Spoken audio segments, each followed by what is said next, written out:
Howdy mates, good morning. It is Sunday, May 30th, 2021, and I gotta say mates, forgive me for not posting any videos recently. Going back to my job, work was murder. So I've been quite preoccupied this whole week, but now I'm finally back in my element, and it feels quite amazing. But I wanted to make a special feature in this video that I wanted to show you guys. Something that we only see every 17 years. So without further ado, let's get into it. Alrighty. You might be wondering what it is I'm speaking of.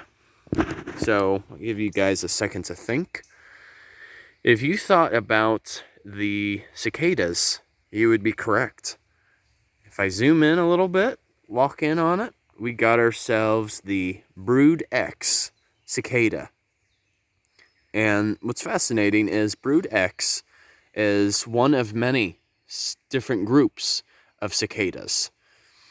These guys, or homies, only emerge every 17 years. I mean, and it's only temporary too that you get to see them. But Brood X, so you mostly will only see these along the eastern part of the United States. And there have been several confirmed sightings of them in this part. But there are 3 separate species of Brood X cicadas that fall under the genus of Magi cicada. And I believe, since depending on the size, this might be Magi cicada septendicum, but I could be wrong.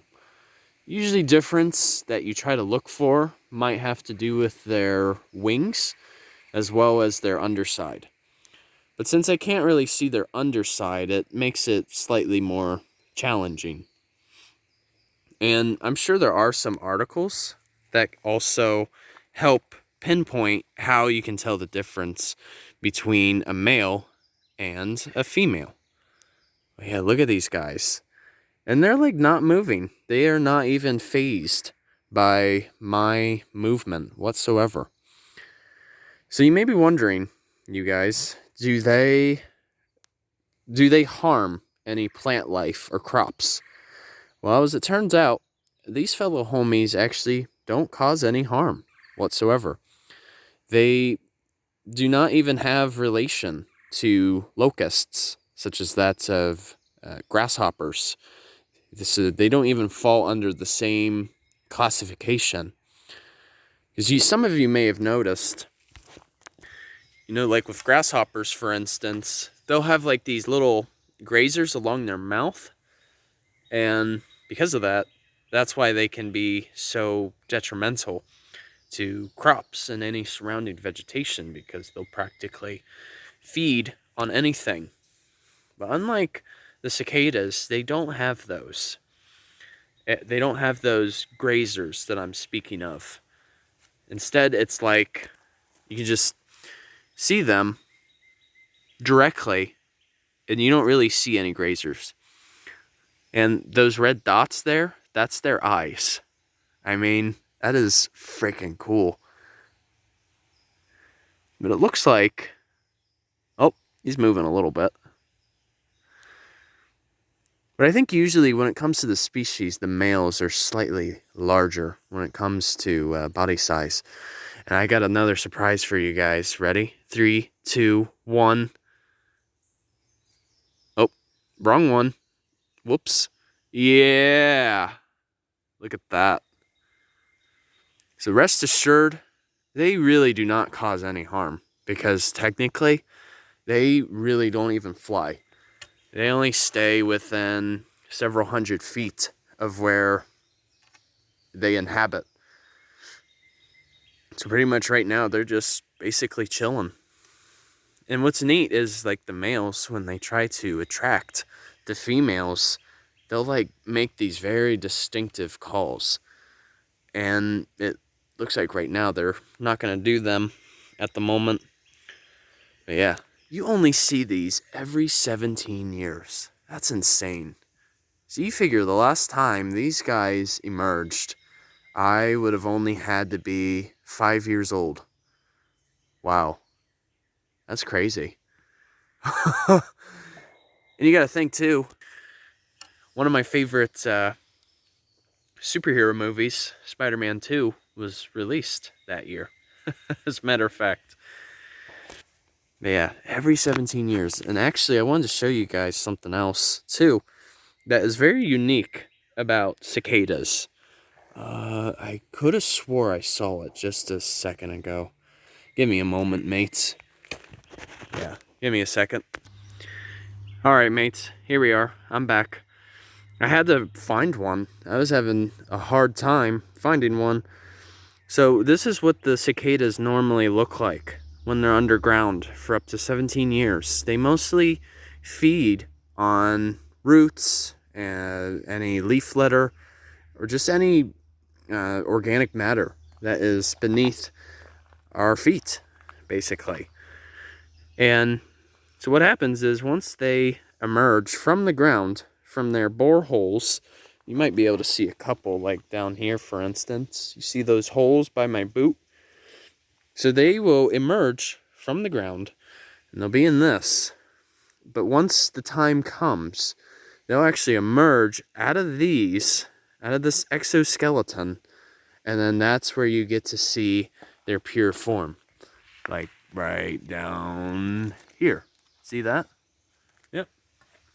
And as I said, they really don't mean any harm to us.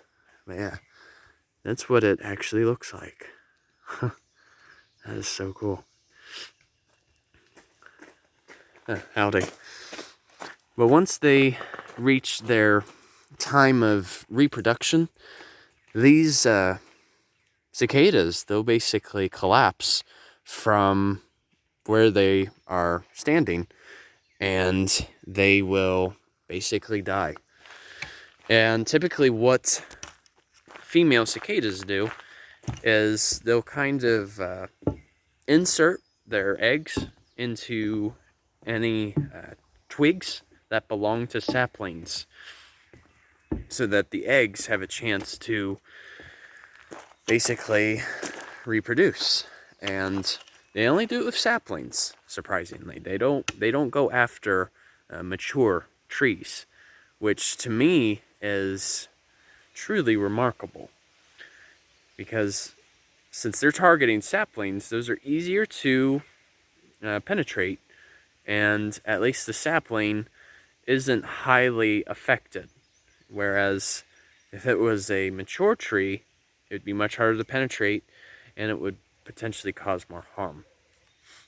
So let's just say they are rather a thoughtful homie in terms of what could happen in the future. So, all right. I'm going to share a couple of articles with you guys regarding the Brood X Cicadas. Oh, hey, buddy. I'm going to call you Mohammed. That's funny. That's the first name I thought of. So yes, thank you, Muhammad, for letting me interpret your work. And, do your part. Reproduce and make some more. Because I know you guys really do not cause any harm whatsoever. So, thought I would share that with you guys. Hope you learned something about the Brood X Cicadas. Finally have been able to see them, because I just haven't really had a chance to go hiking back in Ohio yet. Oh, and by the way, I'm at the Stillwater Prairie Reserve in Miami County. So you can basically see a bunch of them here, since we are in the ideal habitat. So, take care, you guys, and once again, Journey on a Journey is outwards. Take care, folks.